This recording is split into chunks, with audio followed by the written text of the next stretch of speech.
한국당 내부 경선 때죠. 이명박 후보와 함께 후보 검증회 자리에서 예.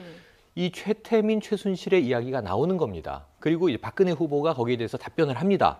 근데 그 맨 앞줄에 이게 검증회니까 예. 사람들이 모여 있는데 김기춘 비서실장이 앉아 있었던 거예요. 예. 당시 법률지원특보단장이었다면서요. 법률지원특보단장의 자격으로 앉아 있으니까 예. 특히나 법률지원을 하는 특보단장이기 때문에 그 이야기를 예의주시해서 들었을 거란 말이죠. 예. 그때 이미 최태민, 최순실 그 전엔 몰랐다 하더라도 최소한 네. 증거로 본다면 그때부터는 알고 있어야 맞는 거 아니냐. 부인할 수 없는 상황이 되고 그러자 이제 예. 드디어 나이 탓도 하고 이제 뭐 기억이 착오를 착오가 일으켰다는 얘기도 있었다. 했지만 이 최근에 알았다고 하는 말은 잘못된 것이다. 네. 바로 잡습니다라는 얘기를 했어요.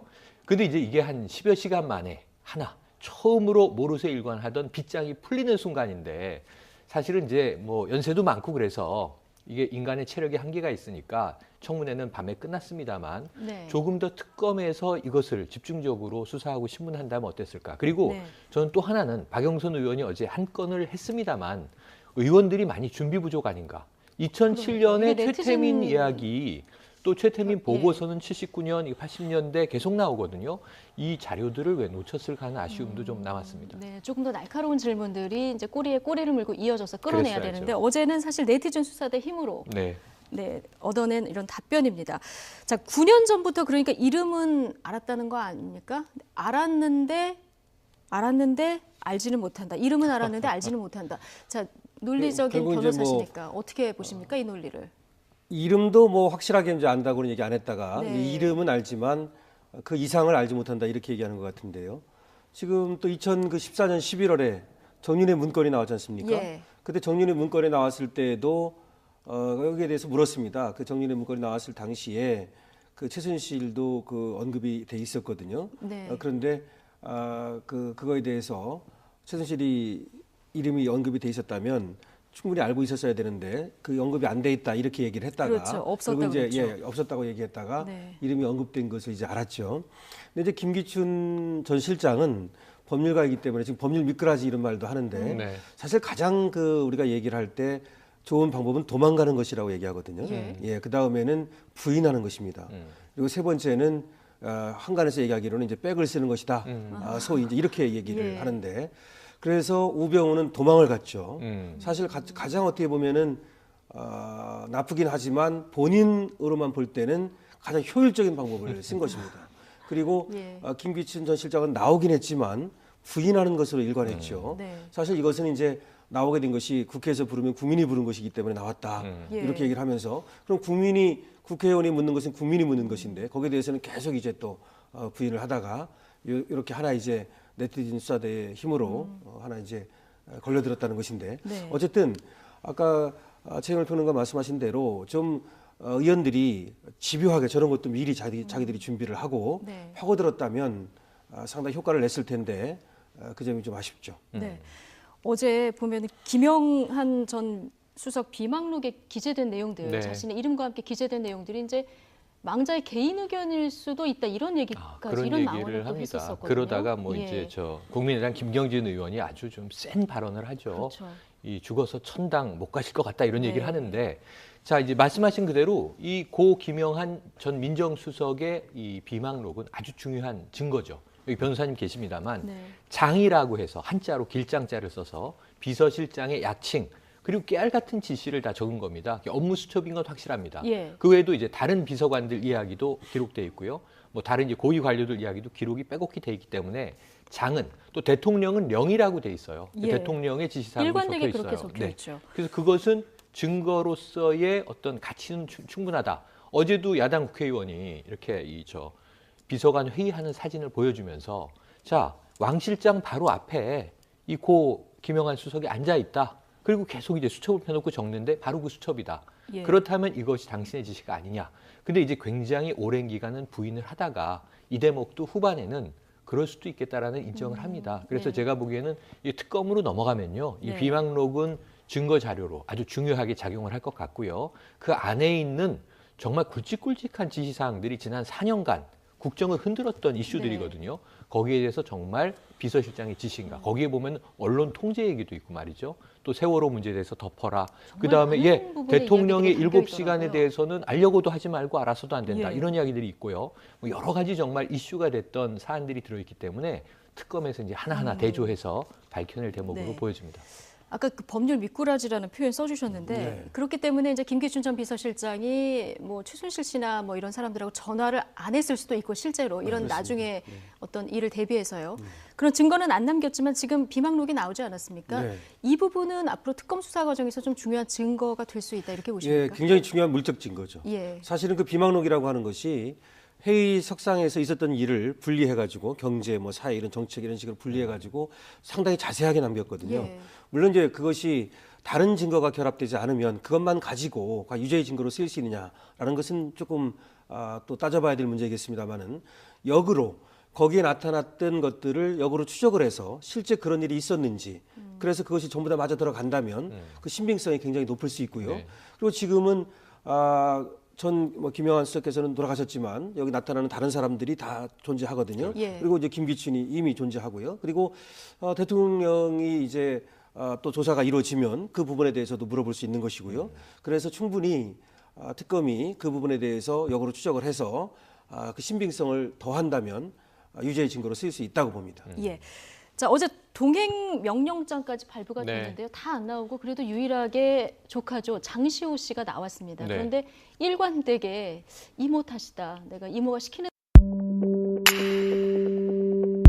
사실 안민석 의원이 2014년 초부터 승마협회 문제를 파헤치다가 최근에 와서는 이 정유라와 최순실로 다 이목이 쏠려 있을 때 네. 처음으로 장시호가 사실상의 핵심 인물이다. 실세다 이렇게 얘기를 하거든요. 예. 근데 알고 보니까 그 실세라는 인물은 이제 청문회 나와서 다 이모의 뜻을 거스를 수 없었다. 이렇게 얘기를 하고 있는 건데 뭐 다소 좀 이게 경직돼 있지도 않아요. 장시호 씨가 지금 전 청문회장을 겁내고 있지 않다고 생각을 합니다. 사실은 다 준비가 돼 있고 자신감이 있기 때문에. 평론가님 얘기를 듣고 보니까 또 그러네요. 네, 지금 굉장히 예. 장난스럽기까지 하거든요. 어떤 네. 면에서는 마치 뭐 굉장히 쫓기던 사람들이 만나서 훈훈하게 인간적인 정을 나누는 장면처럼 느껴질 네. 정도여서 저런 모습이 다 이제 계산된 것일 계산됐기 것이다. 때문이다. 그럼 3시 반에 어제 구치소에서 동행 명령권을 받고서야 왜 나왔을까? 11명에게 안 발급됐는데 나왔기 때문에, 다 안 나왔는데 혼자 나왔단 말이에요. 건강상의 이유로 불출석 사유를 냈단 말이에요. 왜 그럼 어떻게 나왔을까? 빠져나가겠다는 그런 저는 한 점인가요? 3가지 심리가 있어요. 네. 하나는 구치소에 갇혀 있음이 답답하여 좀 바깥바람 쐬자 이런 심리 하나 있었을 거고요. 예. 또 그래 안민석 의원을 포함해서 어떤 사람들이 나를 이렇게 지금 옥죄고 있나 보자. 인간적 호기심도 있었을 거고요. 이건 자신감의 발로입니다. 예. 세 번째로는 준비는 다 돼 있다. 이왕 청문회 나가서 내가 당당하게 진술했을 때 나중에 특검 이후 재판에서 형량이라도 좀 줄여보자. 이런 계산이 복합되어 있다고 보기 때문에 지금 장시호의 모습은 전혀 주눅 들어 있지가 않죠. 주눅 들어있는 모습은 아니다. 일반 국민들은 또 그렇게 보셨을 수도 네. 있는데요. 그런데 사실 장시호 씨도 아까 말씀하셨듯이 굉장히 대단한 성격의 소유자다 이렇게 알려져 있었는데 어제 이모 뜻을 거스를 수 없었다 이런 얘기를 아까 하지 않습니까? 네. 근데 장시호 씨뿐 아니라 고영태 또 뭐 차은택 씨도 다 최순실 씨의 정말 위세가 대단했었다 이런 증언들을 계속 했거든요. 네. 예. 아무래도 이제 개인적으로 사적으로는 뭐 또 그렇게 어느 정도 뭐 거스르지 않을 수 없는 그런 예. 관계는 아니라고 보는데 네. 이제 대통령의 위세가 있었으니까 그것을 업었으니까 그런 점에서는 아무래도 그 거스를 수 없었다는 얘기로 보이고요. 지금 장시호 씨는 한국 동계 스포츠 영재센터를 하고 그 삼성으로부터 16억, 그다음에 예. 또 국가 돈 6억 7천만 원도 받았고 이렇게 해서 뭐 횡령 혐의라든지 또 스포츠엠이라고 하는 회사를 만들어 가지고 하여튼 이렇게 여러 가지 일을 했거든요. 그럼 두 가지로 볼 수가 있겠죠. 하나는 정말로 최순실이 장시호하고 같이 했거나 내지는 장시호를 매개체로 이용했을 가능성도 있고요. 네. 또 지금 최 평론가 말씀하신 대로 장시호 씨가 지금 약간 맹하게 이렇게 보이긴 하는데 네. 과연 그런 것인지 실제적으로 어떤지는 잘 모르겠습니다. 그래서 주도적이고 면밀하고 계획적이고 이런 면은 사실 저는 없는 것으로 보는데요. 예. 그렇지만은 저돌적이고 이런 점이 있었을 가능성이 있거든요. 그래서 머리는 다른 사람이 쓰고 실제로 행동대장 역할을 했을 가능성 이것이 충분히 보이고 그렇다면 역시 공모자가 됐을 가능성이 있겠죠. 네. 자, 사실 이번 국정농단 사태가 이렇게 알려지게 된 거 사실 네. 어떻게 보면 잘 됐는데 이게 고영태 씨가 네. 여러 가지 증언을 하면서 이렇게 나온 거 아니겠습니까? 그런데 최순실 씨하고 고영태 씨 사이가 틀어지면서 이번 일이 이제 알려지게 네. 된 건데 그게 굉장히 사소한 일 때문에 알려졌다. 또 어제 이런 얘기가 그 나왔어요. 에피소드가 말이죠. 예. 이 정유라가 아끼고 키우는 강아지, 네. 이 개 한 마리를 최순실 씨가 고영태에게 맡겼다는 겁니다. 예. 고영태가 내가 그럼 맡아줄게 하고 맡아놓고 자기는 골프를 하러 갔다는 거예요. 네. 최순실 씨가 강아지를 찾으러 연락을 했더니 연락도 못 받고 집에 와 보니까 강아지 한 마리 혼자 있고 네. 그것 때문에 굉장히 이제 화가 나서 다툼이 있었고 예, 이게 국정조사 청문회장에서 나온 건 아니고 이 사실은 점심시간에 기자들과 이야기를 하면서 아. 이야기를 했는데 네. 저 같은 이야기의 앞부분 맥락이 잠깐 국정조사장에서 청문회장에서 나오기도 했어요. 예, 예. 그러니까 퍼즐을 맞춰보니까 이제 이 스토리가 완성이 됐는데 네. 결국은 강아지 한 마리 때문에 고영태 최순실 사이가 틀어지면서 그때 고영태 씨는 결별해야 되겠다. 최순실과 안 되겠다 하고 CCTV를 설치하면서 CCTV를 방송사에 제보하게 되고 이 일이 쭉 풀려나오게 되는 거라 예. 저는 이게 그동안 쌓였던 문제가 강아지는 하나의 표면적인 도화선이고요. 기폭제, 도화선이 예. 됐던 거고 역사가 이렇게 희화할 것 같아요. 이 어마어마한 국정농단의 판도라의 상자를 강아지라는 열쇠가 열었다. 이렇게 기록되지 않겠는가 생각을 한 해봅니다. 말씀 드리면 네. 그것도 있지만 예. 차은택 씨는 뭐라고 얘기를 하냐면 오히려 돈과 물건을 그 고영태가 최순실 거 이것을 이제 가지고 나왔다. 그런 증언을 예, 그런 했었죠. 얘기가 있었죠. 그래서 사실은 돈에 대해서 최순실이 굉장히 집요하고 집착이 강하다. 그래서 이 돈 문제를 가지고 둘 사이가 벌어졌다 이런 얘기도 있습니다. 그래서 뭐 강아지는 표면적인 이유일 수 있고 실제로는 둘 사이에 돈 문제라든지 갈등이 있었죠. 내지는 네. 어떤 다른 갈등이 있었을 가능성을 배제할 수 없죠. 네.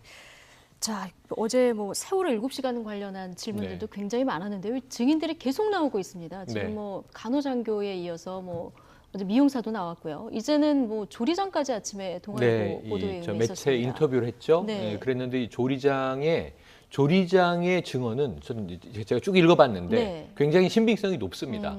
지금까지 이 비서실장, 왕 실장마저도 나는 그날 일정 모른다. 대통령은 경내에 계셨으되 내가 만난 적은 없다. 이런 식으로 부인 일색인데 네. 조리장이 가장 대통령과 가까이 있었던 인물이에요. 현재까지 등장한 인물 중에는. 간호장교도 관저엔 가지 않았다. 그럼에도 불구하고 또 잠깐 속보로는 4분 동안 가글을 전해주러 갔다. 이런 이야기도 나온단 말이에요. 예. 아직 이건 다음 주에 청문회를 봐야 되는데 4차까지 예정된 청문회가 지금 5차, 6차로 늘어나고 있습니다. 증인 신청이 늘어나다 보니까.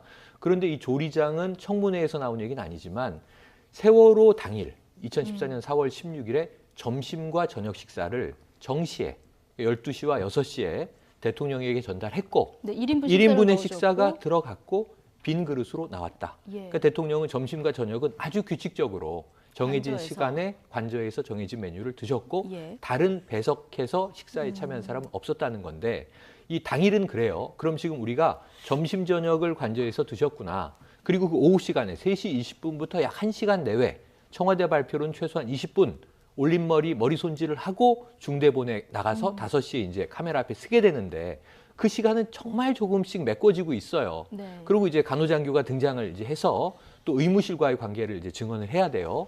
그래서 이렇게 맞춰가는 과정인데 조리장의 증언 중에 제가 더 놀란 건 뭐냐면요. 어떤 겁니까? 거의 매주 일요일에 최순실이 프리패스로 들어왔다. 아, 대통령 그렇죠. 관저에 예. 와서 식사를 꼭꼭 챙겨 먹고 갔다. 매주 일요일마다 네, 거의 최순실이 매주 들어와서 일요일마다. 문고리 3인방하고 만나서 문고리 식사를 했다. 3인방과 회의를 했고요. 이게 재밌는 게 박 대통령은 잠깐 얼굴만 비추고 들어가고 회의는 최순실이 문고리 3인방 대통령의 부속실 이제 비서관들과 합니다. 식사를 같이 하지 않았다는 거예요. 식사는 회의가 끝나고 제각각 했는데 최순실은 혼자 청와대에서 저녁을 챙겨 먹고 갔다는 거예요. 조리장이 좋아하는 메뉴를 기억할 정도입니다. 스키야끼를 즐겨 먹었다. 예. 그리고 좀 나서 신빙성이 있어 보이죠. 그리고 구체적이라서요. 나서 김밥도 싸달라고 했다. 그래서 김밥을 이 주변에서 사다 줬더니 네. 맛이 없다고 직접 말아달라고 했다. 예. 그러니까 청와대 조리장이 이제 이 최순실 김밥을 매주 일요일마다 이제 몇 줄씩 말고 있는 겁니다. 그리고 나서 그럼 문고리 3인방과 무슨 회의를 했는가? 이거는 이제 이 뭐 조리장이 알 수는 없었겠죠. 네. 그럼에도 불구하고 그럼 일요일 저녁마다 최순실은 청와대에서 꼬박꼬박 식사를 챙겨 먹고 김밥을 싸가면서 비서관들과 뭔가 한 주간에 벌어질 일들에 대한 회의를 했을 것으로 추정이 되는 상황이어서 네. 지금 권력 서열 1인자라는 말이 이제 청문회에서도 나왔습니다만 여러 주변, 그것도 청와대 내부의 내부 증언, 내부 고발을 지금 다 조합해 보면 틀림없는 사실이구나로 맞춰지고 있어서 안타깝습니다. 네. 이런 국정농단의 책임을 물어서 내일 국회에서는 대통령, 현직 대통령의 탄핵안이 이제 표결 처리되지 않습니까? 2004년에 국민들은 그런데 한번 경험을 했죠. 했습니다. 그때 박근혜 대통령도 당시 한나라당 의원으로 이제 탄핵안 표결에 참여를 했는데요. 당시 이제 표결하고 나오는 그 영상이 지금 세상 화제가 되고 네. 있어요. 저희가 준비되어 있으면 보면서 좀 얘기를 나눌 텐데요. 12년 전하고 지금 뒤바뀐 운명 아니겠습니까? 예, 지금 12년 전 그 국회의 모습입니다. 지금 노무현 대통령 탄핵안 그 표결을 막는 열린우리당 의원들 모습도 보였고요. 지금 박근혜 당시 의원의 모습이죠.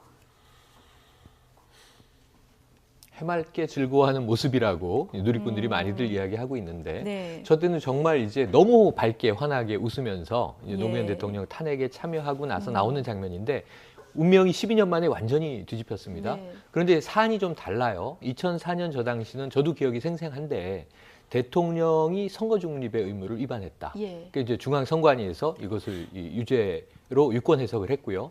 헌재에서 이제 기각이 된 상황이었는데 헌재 판결도 빨리 나왔죠. 근데 이번에는 그러니까 노무현 뭐 참여정부 시절에도 후반부에는 노건평 씨와 관련된 이제 형이 이제 결국은 뭔가 일에 개입하는 거 아니냐. 그러니까 자녀와 뭐 형과 여러 가지 일들이 역대 정부에서 벌어졌습니다만 이번에는 국정농단의 주체가 사실 대통령. 가족이 없는 예. 대통령이란 말이에요. 이게 남매가 계시긴 하지만 거의 청와대 들어가서는 절연하고 살다시피 했는데 듣도 보도 못하던 일반인이 네. 그다음에 상당히 놀라운 정도로 뭐 이권을 챙기기 위해서 특정한 기업으로부터 로비를 했다 이게 아니고 어찌 보면 4년의 국정을 같이 하고 있었다. 선출된 대통령을 국민은 표면만 보고 있었는데 청와대 이면을 들어가 보니 엉뚱한 사람이 대통령 노릇을 했더라. 이게 지금 매주 촛불 집회에 뭐 100만 명, 200만 명이 나오는 이유거든요. 이런 상황으로 본다면 내일 탄핵은 뭐 역사적인 탄핵이긴 합니다만 네. 그런데 이제 한 가지 고민은 네. 박근혜 대통령이 이 대목에 대해서 민심과 좀 공감대를 가지고 있느냐 하는 대목이에요. 지금까지 나오고 있는 것은 네. 좀 억울하다. 다소 이제 이 국민들에게 내용이 다 소상히 전달되지 않은 것 같다. 이런 입장이 9월 이정현 당대표 등 일부 친박 지도부가 이제 전언을 하고 있는데요. 그런 상황으로 보면은 박근혜 대통령 개인의 입장에서는 내가 왜 이 지경에 왔는지 정확하게 이 상황을 인지하지 못하고 있을 수도 있다. 예. 이것은 굉장히 국민은 이렇게 들고 일어났고 국회에서는 민의를 받들어서 탄핵이 가결될 가능성이 높지 않습니까? 예. 이런 상황에서 좀 안타까운 상황으로 보여져서 네. 대통령이 진작에 좀 소통을 더 많이 하셨더라면 이 지경까지 안 왔을 텐데. 안타까운 마음이 드시는 거고요. 안타깝죠. 이거 비극이죠, 사실은. 예. 저 민주당 의원들 좀 강한 배수진을 쳤습니다. 네. 이제 부결이 되면 전원 사퇴하겠다 이런 배수진까지 쳤거든요. 네. 그러면 어떻게 보십니까? 우리 강신업 변호사는 내일 가결이 될까요? 아니면 부결될까요? 만약에 가결된다면 어느 정도 표차로 가결이 될 거로 예상을 하십니까? 네, 내일의 행위는 이제 정치적 행위거든요. 탄핵 심판이라고 하는 것은 이제 법적 행위지만요. 따라서 이제 국회의원들이 여기에 대해서 지금 각 당의 어떤 그 이해관계가 있고 예. 또 촛불 민심으로 대변되는 국민들의 여론이 있습니다. 그리고 국회의원들은 국민의 의사에 기속될 수밖에 없거든요. 그렇게 본다면 야당은 뭐 당연히 예. 지금 172석은 이제 확보가 됐다고 보는 것이고요. 이제 지금 친박 중에서도 약 10석 정도는 가능성이 있지 않느냐 이렇게 네. 보는 것 같아요.